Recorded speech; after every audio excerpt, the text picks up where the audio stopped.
Welcome everyone back to weekly weather updates, and in today's video we're going to have a look at the latest from the live radar, run through the weather warnings. Storm Gerrit has been named for tomorrow to bring disruptive conditions with wind, rain and snow looking pretty likely across large swathes of the British Isles. Wind and rain further southwards and the risk of some heavy snow across parts of northern England and Scotland. The disruptive weather will continue for subsequent days all the way towards the end of the year, as we can continue to see lots of areas of low pressure coming in off the Atlantic, cold air trying to filter in from the north, and it's going to give a whole array of issues through towards the end of the year. We'll be able to have a look at that in detail on the latest UK view, looking at the wind gusts, the rain, snow of course, and the temperatures.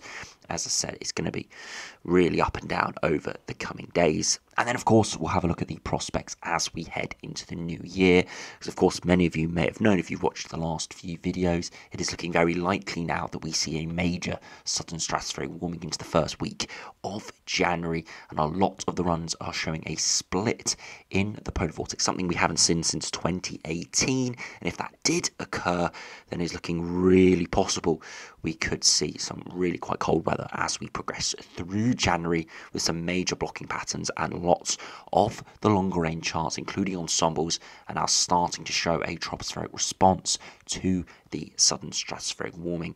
And we are seeing some very cold runs into the first week or two of January.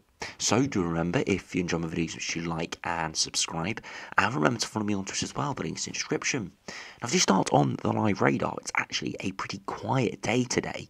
It's Boxing Day today, so of course I hope everyone's having a great day, getting outdoors or doing whatever you enjoy for this bank holiday. But the weather is actually pretty quiet. Yesterday we saw lots of rain around, pretty horrible conditions for many areas across England and Wales, and even a bit of snow across Scotland. Today, much less disruptive and much less actually going on, with it being fairly dry. A few wintry showers across parts of northern Scotland here, but again, nothing too crazy. And you can just start to see at the bottom left here, on the bottom of the radar, a bit of rain starting to move in towards southwest England and southern Ireland, and this is the initial weather fronts associated with the storm Gerrit, which is going to be arriving overnight tonight and giving the biggest impacts as we head into tomorrow. You can have a look at the latest temperatures as around lunchtime, pretty mild further southwards, but quite a bit colder further northwards, especially over the higher ground as colder air is filtering in. It's much more of an average day today with temperatures around the mid to high single digits, but generally it's going to be a lot of rain around tomorrow. And we can see if the higher ground where temperatures are close to freezing, then we could see snow tonight into tomorrow. I must emphasise though, it mainly will be over the higher ground, a couple hundred metres at least above sea level, to see any major accumulations, perhaps some falling snow initially on the leading edge, but really for any disruptive snow, it will primarily be the highest ground. And you can see here, this Met Office blog was put out only about an hour or two ago for Storm Gerrit having been named, and we've got several warnings issued for Wednesday. Strong winds, heavy rain for many parts of the UK on Wednesday, with wintry hazards also likely, especially across northern Scotland. So do have a look at those latest weather warnings. You can see it's a whole mix of weather warnings with mainly rain and wind further southwards, and then rain, wind and snow further northwards. Now these warnings have all been put into force over the past sort of 2 or 3 days or so. So if you start further southwards, we've got this wind warning that was issued on Sunday, hasn't been updated since, from 3 a.m. until 6 p.m. for very strong winds across the south coast, stretching up towards parts of southwest England, up towards sort of getting as far as Essex here. Again, 50 to 60 miles per hour widely, with a risk of 65 to 70 miles per hour for Storm Gerrit. Further northwards, we've got a rain warning issued for parts of Wales, or actually most of Wales here, from midnight tonight until 6 p.m. tomorrow. Again, it was issued yesterday, 30 to 40 millimetres of rain widely, 70 to 90 millimetres for the whole period. And then if we stretch further northwards, we've got another wind warning issued for much of the western coast of Wales, spreading into northwest England here from 6 p.m. tomorrow until 3 a.m. on Thursday. So you can see the strongest winds start further southwards and then move northward through Wednesday afternoon into the evening. Again, this was only issued earlier today. Again, 50 to 60 miles per hour For parts of West Wales and North West England, locally 65 to 75 miles per hour. And then we've got this really widespread rain warning issued for much of northern England here, issued from 3 a.m. until 6 p.m. again tomorrow, and it was issued yesterday on Christmas Day. And you can see, if we look at the further details, heavy rain will break out 20 to 30 millimetres, expected to accumulate widely, 40 to 60 millimetres in a few higher ground areas, as much as 70 to 90 millimetres in a few areas as well. A rain and wind warning issued, for the whole of Northern Ireland here, issued earlier this morning, and again 15 to 25 millimetres quite widely, 30 to 40 millimetres locally over some higher ground, perhaps as high as 60 millimetres in a few areas. And then look at the winds, 40 to 45 miles per hour widely inland, 50 to 60 higher ground and around coasts, perhaps 65 to 70 miles per hour as well.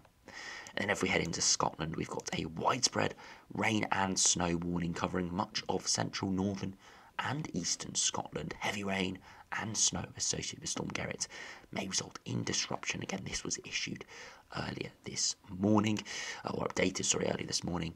Low elevations, mostly rain, 20, 30 millimetres, maybe even as high as 50 to 70 millimetres. And then I said higher elevations, 200, 300 metres upwards will be the freezing level, and we'll see 10 to 15 centimetres quite widely accumulating, especially on southeastern facing hills. With the very strong winds around as well, could see blizzard conditions. But really, anywhere in this warning zone could be rain, could be snow, or could be a bit of mix of all of it falling out of the sky. So do be prepared for pretty much anything as we head into tomorrow. Again, the freezing level could be at 150 or it could be at 300. These sort of very tiny details, which is sort of half a degree, can sometimes be deviated. It's sort of a margin of error sometimes within the models. That is why that sort of freezing level is flexible. So some areas here could be seeing rain on their weather apps, 2 degrees and raining, when in reality it'll be 1 degree and snowing, and vice versa. We've got a widespread yellow wind warning issued for much of Scotland as well, again for Storm Gerrit from 3 a.m. until midnight tomorrow. Again, we're looking at 50 to 60 miles per hour widely, and then perhaps 70 miles per hour, and maybe even 80 miles per hour a few areas across northern coast through the evening. And then we've got this wind and snow warning issued for the Shetland Islands here, again associated with Storm Gerrit, 9 p.m. until 6 a.m. Could see some quite heavy snow, again close to that colder air, or more within that colder air, so more of this will be falling as snow with a few accumulations to low-lying areas, 5 to 10 centimetres over higher ground, and 75 to 85 miles per hour. Some very disruptive conditions looking likely here, with blizzards looking pretty probable at this stage. And then into Thursday, we still have that yellow snow wind warning across the Shetland Islands, and the wind warning issue for northwest England just dragging into the next morning. So if we do have a look now at the latest UKV to see all of this in detail, you can see over the rest of this afternoon into the evening the rain starting to spread in from the southwest. It's going to turn very heavy overnight and widespread, turning to snow on its leading edge over the higher ground of northern England and Scotland. Could be pretty disruptive there through much of the morning. Into the afternoon, the freezing level will rise across northern England, so we'll turn back to rain, and that's why we've only really got a rain warning issue there, even though there could be a few hours of snow in the morning. But the snow will continue to fall across Scotland, where the freezing level remains relatively low, and you can just see continued heavy rain through much of the morning into the afternoon and eventual evening as it does clear through. As we progress through Wednesday evening into Thursday, we do see the initial weather front clear, but still very strong winds and heavy thundery showers potentially coming in from the west, and that will continue through much of Wednesday and continue into Thursday with wintry showers around again, and perhaps bands of very squally showers there. So yeah, you could be sunshine for a couple of hours and then very heavy rain for the next few hours through Thursday. As we progress through Thursday evening into Friday, stays relatively disruptive with lots of strong winds around and heavy showers, but doesn't look as bad for those showers through much of Friday. And Saturday, another weather front arrives. We're going to see really quite a strong cold front on this. Snow initially on the leading edge for Scotland once again, and very heavy rain within that cold front, that squall line there appearing as it spreads further eastwards. Could be really quite disruptive there. Hopefully most of it falls overnight, but still could fall during the latter part of the evening for areas further westwards as that big area of low pressure moves in once again. Now, if you do have a look at the wind gusts, we'll mainly focus on the next day or two with Storm Gerrit moving in. You can see as we spread through this evening, the winds will pick up 40-50 miles per hour initially, then widely turning 60-70 miles per hour, especially for the south coast, and then across much of Scotland and northern England. As the weather front moves through, the winds will die down, but could continue to be very strong, especially for Scotland up towards the Shetland Islands as well. Through Wednesday evening in towards Thursday, winds do die down a little bit, down to 30-40 mile per hour gusts, but then around the centre of the low, we could see another bout of very strong winds for southern parts of Republic of Ireland, Wales, and much of England and northwest England through the early hours of Thursday. And that's why that wind warning does extend further into Thursday there, as we see another bout of 60-70 miles per hour. So it's going to be quite a long-lasting storm. This is not just going to move through in a few hours. Could be 24 hours of very strong, gusty, disruptive winds through much of Thursday into the morning of through much of Wednesday into the morning of Thursday. And then eventually beyond that, winds stay gusty through the rest of the week, but doesn't look anywhere near as strong. But Saturday, you could see actually another named storm. Looking at this, another very strong gust front associated with that squall line moving through, and that could be disruptive again. Could see another named storm issued for this. From the looks of these winds along that cold front, 60 to maybe as high as 80 miles per hour, quite widely along that weather front. That could be really quite horrible there for people on Saturday. So we have to keep a very close eye on that. Likely to see more warnings issued, and then as said, potentially another named storm. If we do have a look at the max temperatures, again today is going to be a much more seasonable day, widely mid to high single digits, generally around average for most. As we progress in towards Wednesday, still cold further northwards, and that's why we see some snow, but milder areas moving in. So for most by Wednesday afternoon, apart from the higher ground of Scotland, it will be above average, around the 10 to 12 degree mark. In towards Thursday, that weather front moves through, and we're all back into some slightly fresher air, still milder in the southeast, but everywhere else mid to high single digits.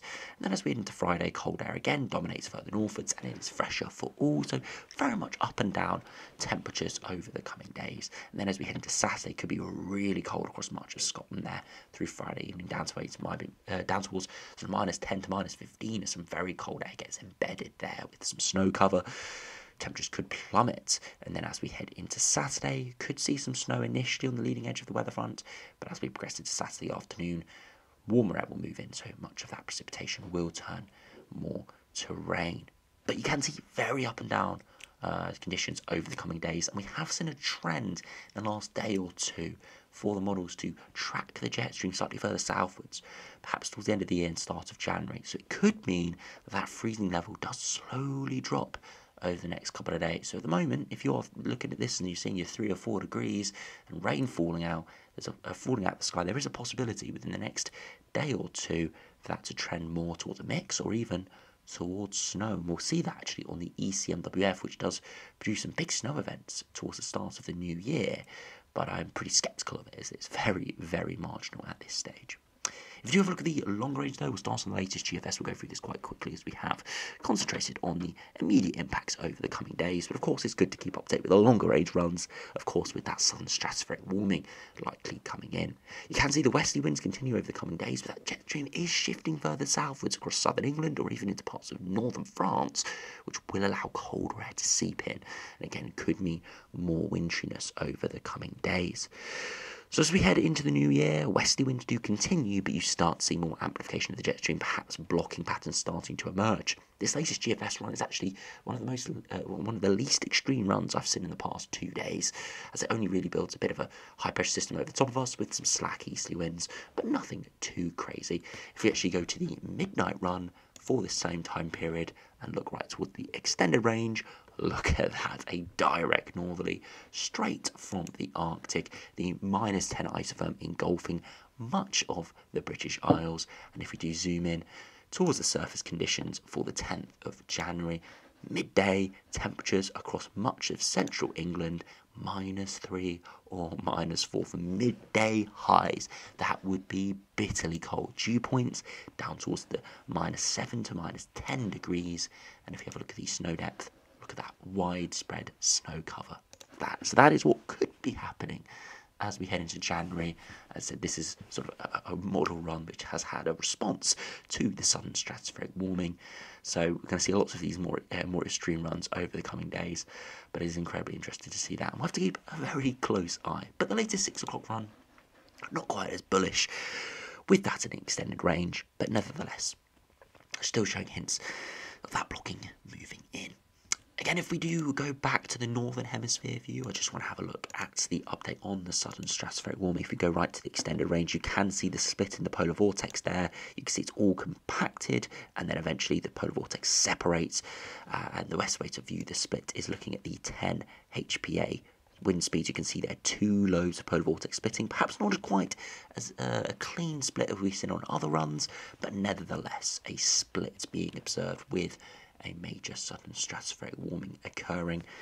So again, continuing to see consistency within the models, and it is going to mean the start of January is going to be incredibly interesting for model watching. If you do have a look at the latest GM, see how that does compare over the coming 10 days, it's very similar really to the GFS. Lots of low pressure systems coming in off the Atlantic. As we head into early January, a little bit more blocking appearing further northwards. You can see that because the darker blues are not as sort of compacted together, which shifts the jet stream further to our south into France, and does mean the freezing level could drop even for areas further southwards, and it could mean we could even see some marginal snow events for northern England, maybe the Midlands, and dare I say even southern England. And that is something that the ECMWF shows as well. If we do have a look at the latest ECMWF, we move through, you see westerly winds continue, but again a bit more blocking further northwards, which allows southerly tracking jet stream. And you can see this low pressure system here on Tuesday the 2nd of January. This produces some really quite heavy snow, as we'll see in a minute. I just want to show you the precipitation charts for that.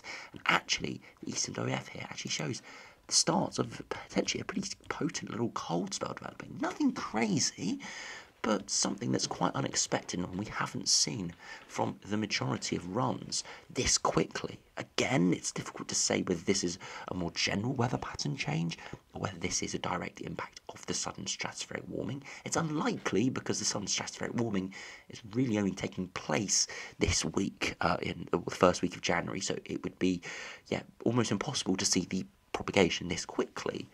But again, it's difficult to say exactly what is pushing the jet stream slightly further southwards. Some I've seen have said that it is more to do with the some other weather patterns that we like the MJ, which we thought was going to provide more application towards the Christmas period, perhaps being delayed, and we're seeing that now into the end of December, start of January.